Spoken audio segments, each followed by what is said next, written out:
Héctor, todo tuyo. Hola, ¿se escucha? ¿Se escucha bien? Gloria a Dios. Bueno, qué lindo realmente, un honor para mí realmente poder compartir con ustedes este mensaje que primeramente Dios, como siempre es, ¿no? Primeramente Dios me lo dio a mí para que lo comparta con ustedes. Y sin lugar a dudas, así como es de bendición en mi vida, puede ser de bendición en la vida de alguien más que esté necesitando realmente esta palabra. ¿Amén?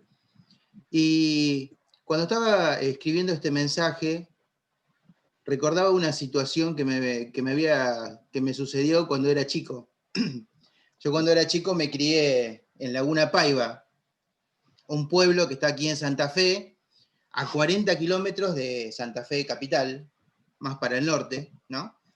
Y bueno, debido a las situaciones de la vida, que mi padre falleció cuando era chico y somos tres hermanos, y María, bueno, María no podía con los tres, entonces yo me crié en la casa de mis abuelos, con mi madrina, con mi tía Susi, mi segunda mamá.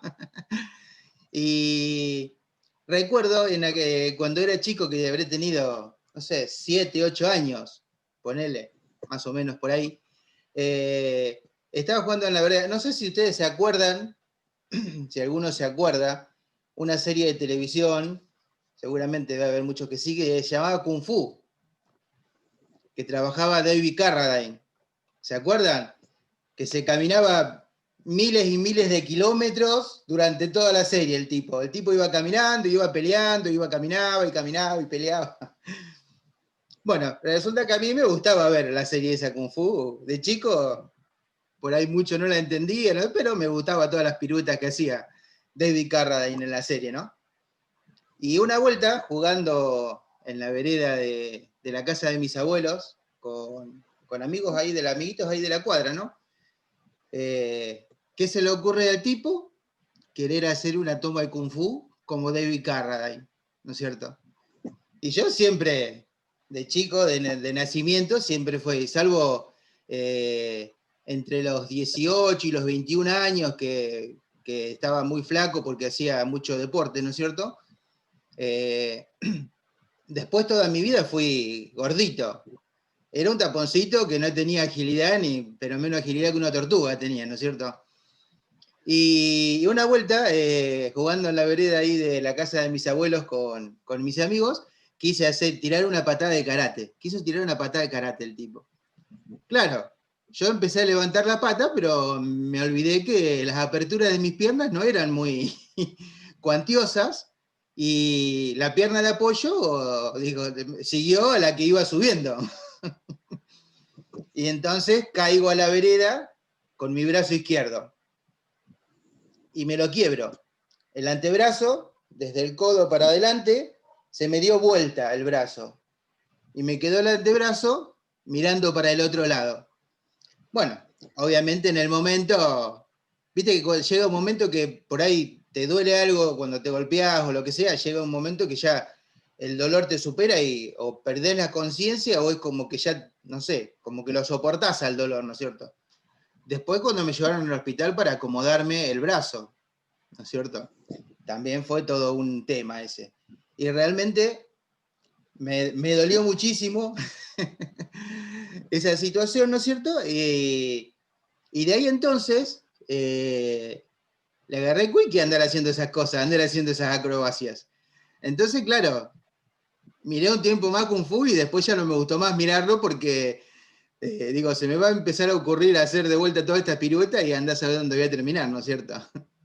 Bueno, y ahora ya van a entender por qué les conté esta historia, ¿no es cierto? Hoy vemos en el mundo, con todas estas cosas que están sucediendo, la urgencia que hay en el reino de Dios por predicar el Evangelio, por llevar almas a los pies de Cristo. Y muchas veces es una tarea difícil para los cristianos por distintos motivos que nos llevan a callar las buenas nuevas de Cristo. Y creo que esto es algo que el enemigo utiliza con mucha astucia. Y sin duda esto nos sucede porque utilizamos las herramientas equivocadas, ¿no es cierto? Queremos utilizar nuestro intelecto, nuestros pensamientos, y hasta quizás mostrarles al mundo un mundo color de rosa en el Evangelio a las personas, y hasta que realmente se entiende de qué se trata el Evangelio de Cristo y se arraiga la fe, el enemigo les muestra algo totalmente diferente, algo totalmente oscuro que no cuadra en la verdad que suponemos conocer. Muchas veces ven en la iglesia un lugar lleno de personas perfectas y santas, hasta que se dan cuenta que no somos más que personas, que volcamos nuestra fe y todo contra lo que estamos intentando cambiar y mejorar en un Dios invisible, en algo que para ellos es algo que está totalmente en duda, algo que está totalmente cuestionable, ¿no es cierto? Por el simple hecho de para ellos no ser palpable o que el oído humano no puede escuchar. Muchas veces ven en la iglesia un grupo de personas perfectas adorando a un Dios perfecto que se goza por la perfección de sus hijos. Y ustedes imagínense, si invitáramos, si le llevamos la palabra de Dios a una prostituta, a un alcohólico, ¿no es cierto? Es muy factible, ¿no es cierto?, que en nuestro entendimiento esas personas no se sientan seres limpios y seres adecuados como para llegar a una iglesia y como para llegar a Cristo, como para llegar a conocer la salvación de Cristo, ¿no?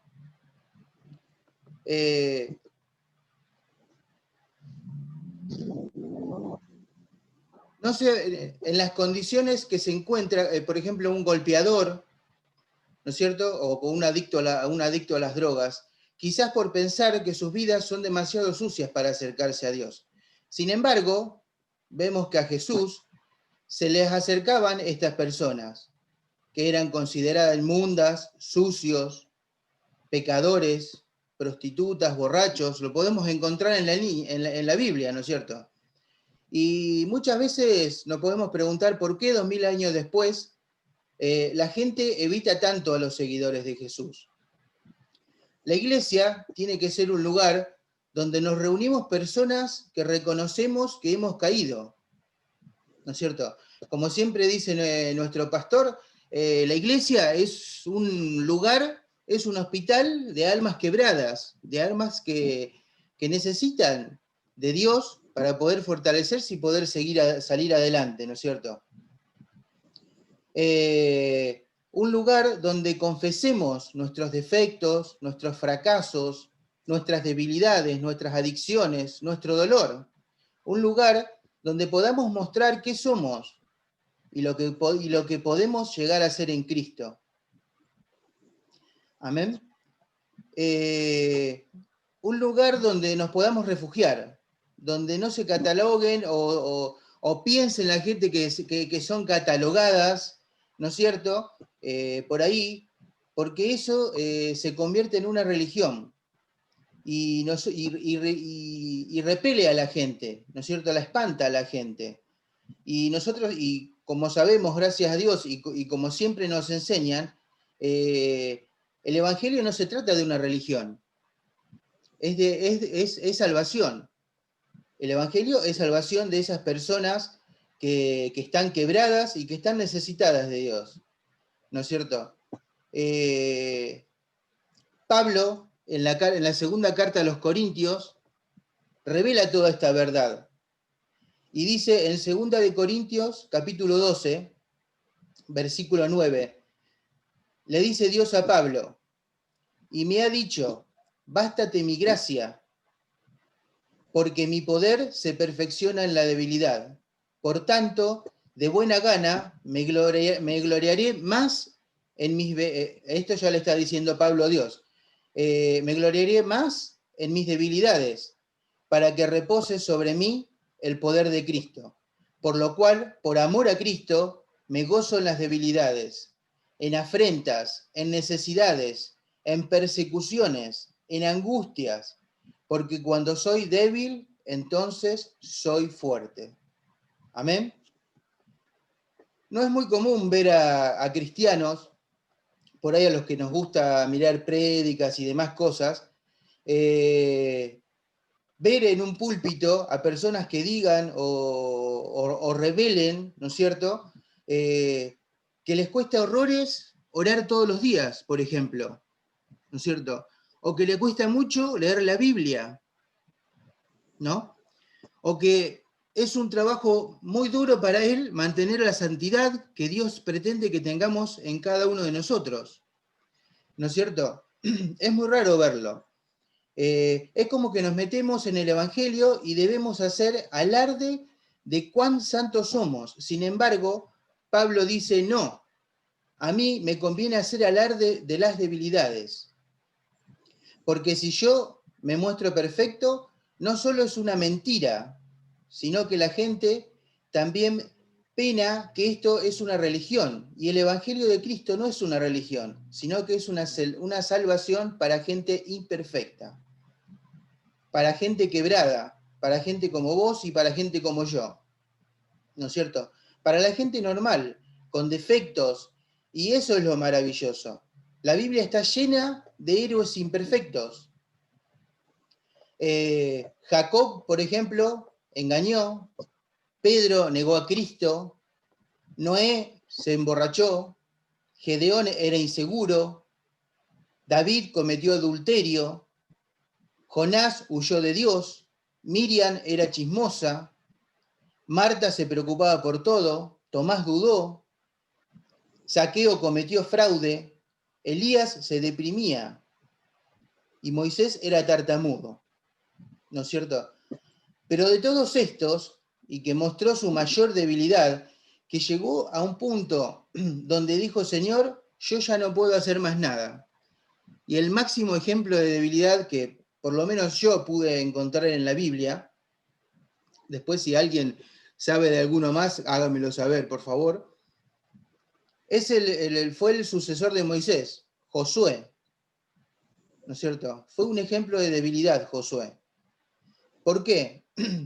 Moisés se muere, sube al monte, Dios lo lleva arriba del monte a ver la tierra prometida, a donde tenía que hacer entrar al pueblo que él había liberado de la esclavitud de Egipto, ¿no es cierto? Y Dios lo lleva arriba del monte y le muestra la tierra prometida.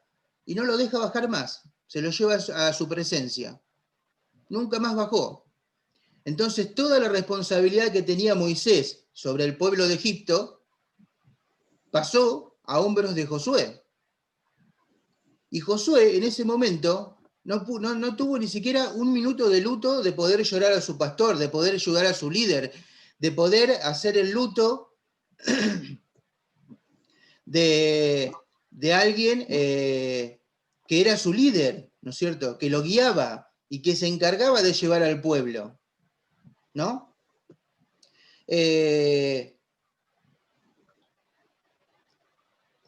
Bueno, Moisés nunca más regresó de ese... Y Josué quedó a cargo de miles y miles de judíos.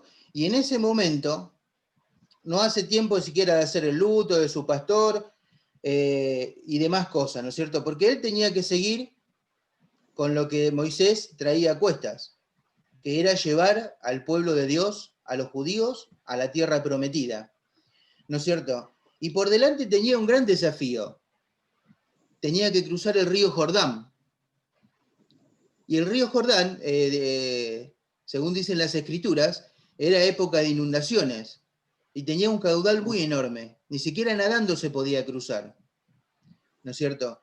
El río estaba muy crecido y no había forma de cruzarlo. Y entonces, ¿no es cierto? Tener un pueblo que tenía que llevarlos a la tierra prometida, y era peor el desafío que cuando Moisés tuvo que cruzar el Mar Rojo, porque el Jordán estaba totalmente crecido, ¿no es cierto? Y Josué no creía que las aguas se iban a separar, como por arte de magia, como cuando pasó con Moisés, ¿no es cierto? Ni siquiera la vara le había dejado Moisés, porque había desaparecido todo con Moisés, y nunca más lo encontraron. Dice la palabra de Dios que el cuerpo de Moisés nunca más fue encontrado, desapareció arriba de ese monte y nunca más apareció.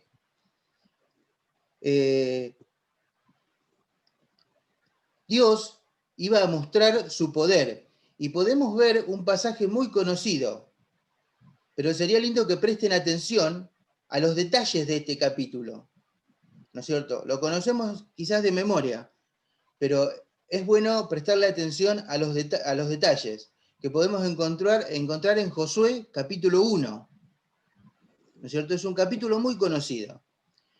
En el versículo 5, perdón, dice, nadie te podrá hacer frente en todos los días de tu vida. Como estuve con Moisés, estaré contigo. No te dejaré ni te desampararé. Amén. Y presten atención en esto. En el versículo 6 dice, esfuérzate y sé valiente, porque tú repartirás a este pueblo por heredad la tierra de la cual juré a sus padres que le daría a ellos. ¿No es cierto? Esfuérzate y sé valiente. Empieza el versículo número 6. Ahora, en el versículo número 7, ¿qué dice?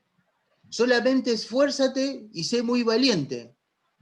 Acá ya tenemos una segunda vez que se lo menciona Dios a Josué.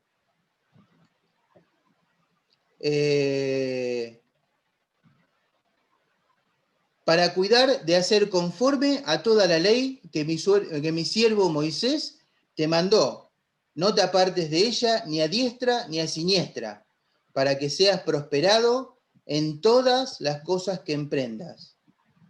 Y luego, en el versículo 9 que dice, es un versículo muy conocido.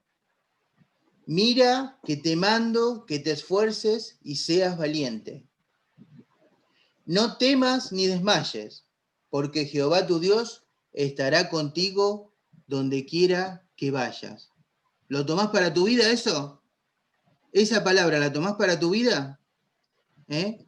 Esforzate y sé valiente, porque Dios va a estar con nosotros donde quiera que vayamos. Amén. Y podemos ver que 3 veces se lo dice. 3 veces. ¿Y por qué se lo dice 3 veces? Yo pienso porque el ataque de pánico que debe haber tenido José, la debilidad que sentía en ese momento, ¿no es cierto? La inseguridad, no le bastó con que le dijera solo una vez. Debe haber sentido en ese momento, yo no oro como Moisés. Moisés hablaba cara a cara con Dios. Yo no. Yo no tengo entrenamiento para ocupar el lugar de él. Yo no tengo el carácter que tenía Moisés. No tengo su temperamento. No voy a poder. Yo creo que todos esos sentimientos inundaban el ser de Josué en ese momento, ¿no es cierto? Entonces, como Dios sabía del ataque de pánico que tenía Josué, y encima tenía un desafío, como tuvo su antecesor, tenía que abrir las aguas, dice, yo ni loco hago esto. ¿Cómo voy a abrir las aguas? Ni siquiera la varita me quedó como para intentar abrir las aguas, así como lo hizo Moisés con el Mar Rojo. Y ordenar al río que se abra en 2. Si eso no sucede, ¿qué hago? Y Dios le dijo, esfuérzate y sé valiente. No 1 ni 2, sino 3 veces se lo dijo. Así que si tomas estas palabras para tu vida, decídete a vos mismo. Esfuérzate que lo vas a lograr. Esfuérzate que lo vas a lograr. Y Dios nos ama tanto que nos dice, esfuérzate que lo vas a lograr. Ahora Josué tenía que cambiar su manera de pensar, ¿no? Tenía que cambiar su mente. Eso es lo esencial cuando Dios nos da una orden. Se puede notar que no le dijo, siéntete valiente. Le dijo, esfuérzate y sé valiente. No le dijo, amagá a ser valiente. No, le ordenó que sea valiente, que se esfuerce y que sea valiente. Cuando Si nosotros tenemos ese sentimiento, tenemos un sentimiento de ser valiente y realmente no nos esforzamos en serlo, eso es un problema. Cuando decimos yo no me siento espiritual, ¿m? Dios te pide que te comportes como espiritual, que nos comportemos como espiritual, no que lo sintamos. ¿M?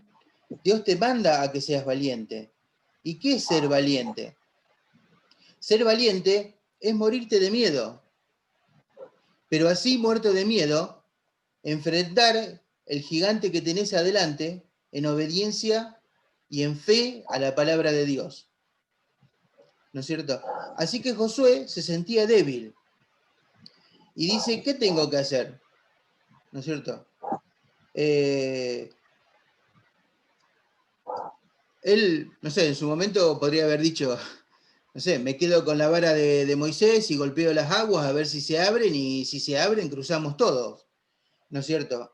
Pero ni siquiera eso. Y el Señor le dice, no, primero te voy a moldear.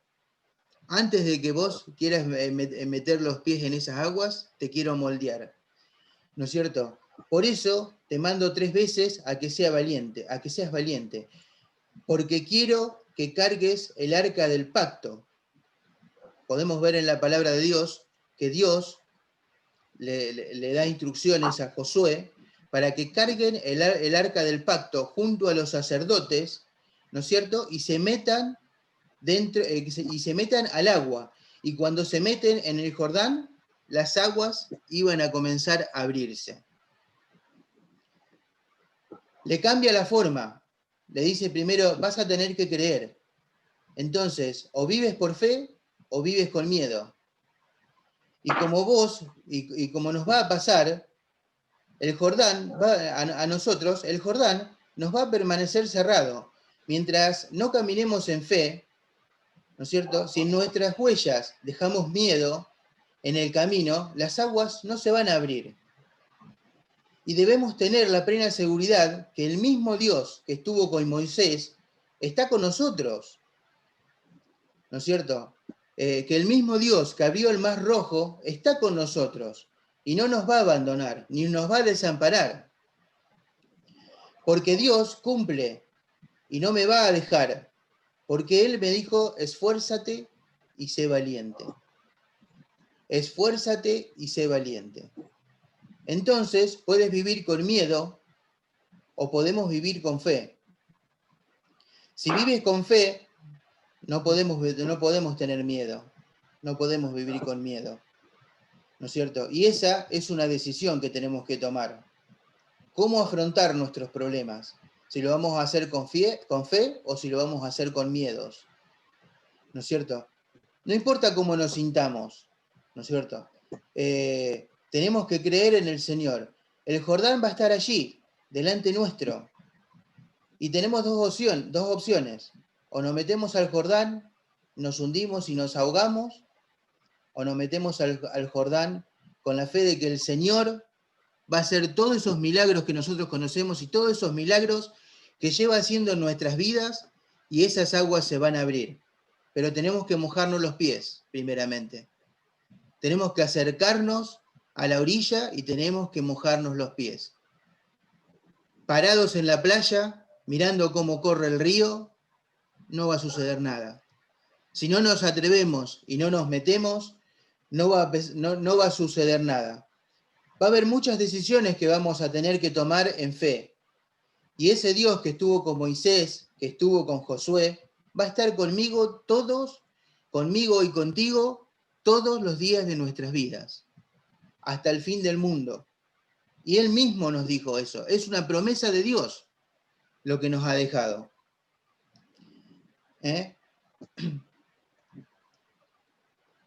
Digámosle al Señor, hagamos alarde de nuestras debilidades.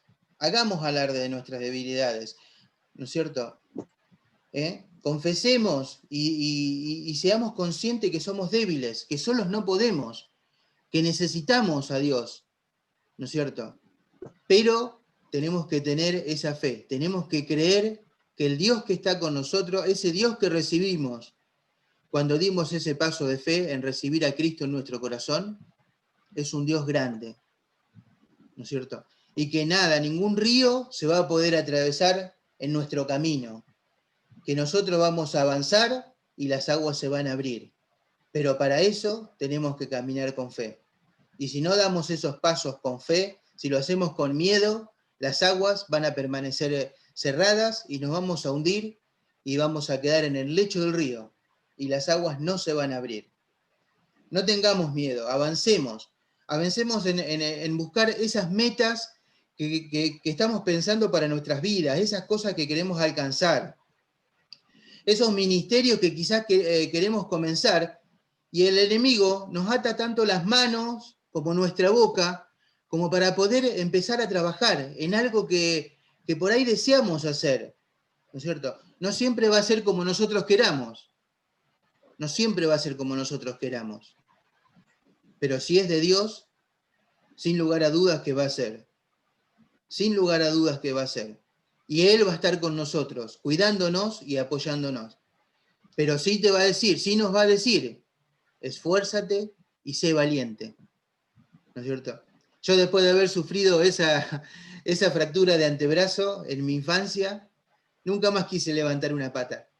Y no creo que lo haga tampoco para probar ahora, pero debería caminar en fe y debería probarlo. Porque después de ese golpe que me pegué, me agarró miedo andar queriendo hacer esas piruetas. Me dolió tanto en aquel entonces esa situación que me sucedió, ¿no es cierto? Que me dio miedo. Y nunca más en mi vida, ni siquiera entre los 18 y 21, 22 años, que llegué a pesar 69, 70 kilos, era muy flaquito, era más o menos flaquito, así como Gerson cuando lo conocimos. Era re flaquito en ese entonces. Ni siquiera en ese entonces, y tenía una agilidad bárbara, aunque no lo crean. Aunque ustedes me vean así, me hayan conocido así, hubo otra época en mi vida también. Tenemos que esforzarnos y ser valientes, ¿no es cierto? Ese Dios que nos acompaña, ese Dios que acompañó y que cumplió, porque el pueblo de Dios, después de ser liberado de Egipto, cambió de jugadores, pero llegó a la tierra prometida, llegó a la tierra de la que Dios le había prometido.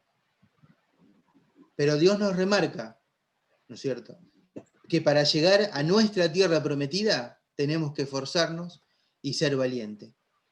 Y Él va a estar con nosotros todos los días hasta el fin del mundo. Amén. Espero que le haya sido de bendición y que lo puedan tomar para sus vidas, así como yo la tomé para la mía esta palabra. Y que podamos ser valientes, no nos quedemos quietos, no nos estanquemos, arriesgarse. Arriesguémonos a meter los pies en las aguas, que Dios está con nosotros. Amén. Pablito. Amén. Gloria a Dios por esta palabra y gracias, Coco, por compartir. Me quedaba pensando cuando vos nombrabas cada una de las debilidades de las distintas personas que aparecen en la Biblia y las debilidades de cada uno. Y vos fijate que importantes que terminaron siendo en todo lo que leemos en este manual. Y yo el otro día pensaba, me hiciste acordar, y oraba al Señor y pensaba en que así como Dios nos dio la oportunidad, lo pensaba yo para mí, un pensamiento que quiero compartir, así como Dios dio oportunidad a Adán y Eva y la pifiaron, así como Dios dio oportunidad a otros de los que vos nombrabas y tenían sus errores, pero así todo fueron para adelante. Y digamos, fueron valientes, como vos decías, no quiero agregarle ninguna palabra para no extenderme más. Así hoy Dios nos da la oportunidad a nosotros, a cada uno de los que estamos acá y de lo de la congregación. Dios pensó en cada uno de nosotros y confía en cada uno de nosotros que vamos a hacer la tarea que Él nos mandó.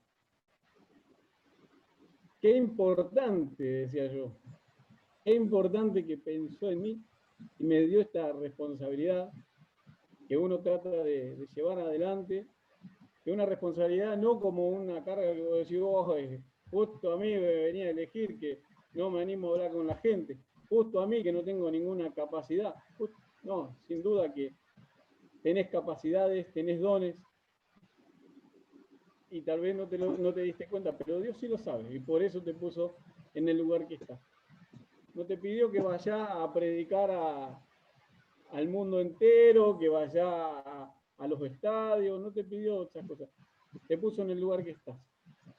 En tu casa, en tu lugar de trabajo, con tus amigos, con el ministerio que te dio, o no sé, con la familia, que es lo primero donde tenemos que ir poniendo esa semilla, ir sembrando, ir compartiendo lo que Dios hizo en nuestras vidas.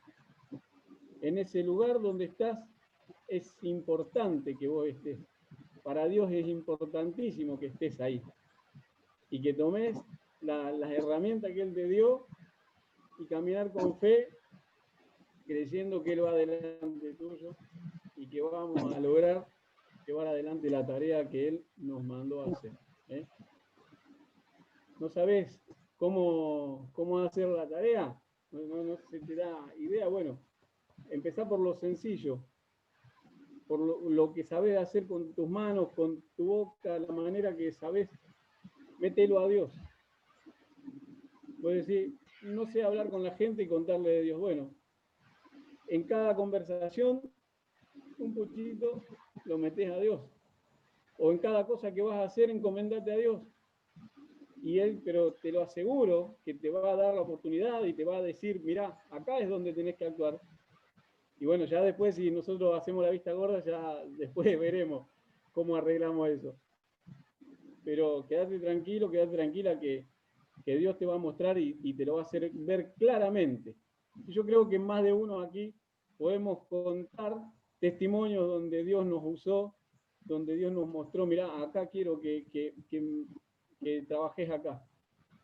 Creo que más de uno tuvimos esa oportunidad y vamos a seguir teniendo oportunidad de seguir tratando con la gente y llevando este mensaje de salvación, que para eso estamos, para hablarle a otro de lo que Dios hace en nuestra vida, lo que hizo y lo que va a hacer, y ese mensaje de salvación, que hasta que masticamos todo eso y caminamos en consecuencia, por ahí nos cuesta un poquito entenderlo, pero llega ese momento donde Dios se nos presenta, la persona de Jesús se nos pone delante nuestro y no nos queda otra más que decirle, acá con mi fuerza no puedo, te lo entrego todo a vos. A mí me pasó, doy gracias a Dios porque aún habiéndolo conocido 10 años, no entendía nada, pero un día hizo ¡pa! Hasta acá llegaste, me dijo, ahora déjame manejar a mí. Y doy gracias a Dios por haberlo entendido y por haber sido valiente en dejarlo, porque a veces somos orgullosos, ¿viste? Y queremos nosotros seguir manejando la cosa a nuestro antojo o hacer con nuestra fuerza, pero no hay nada mejor que mostrar nuestra debilidad y decirle, Señor, vea, no puedo más, este soy yo, vos me conocés y con mi fuerza, con mis manos no puedo, ayúdame. Y sin duda que Él va a hacer un antes y un después, él va a cambiar todo eso, va a transformar y te va a usar en el lugar donde estás. Bueno, y dicho esto,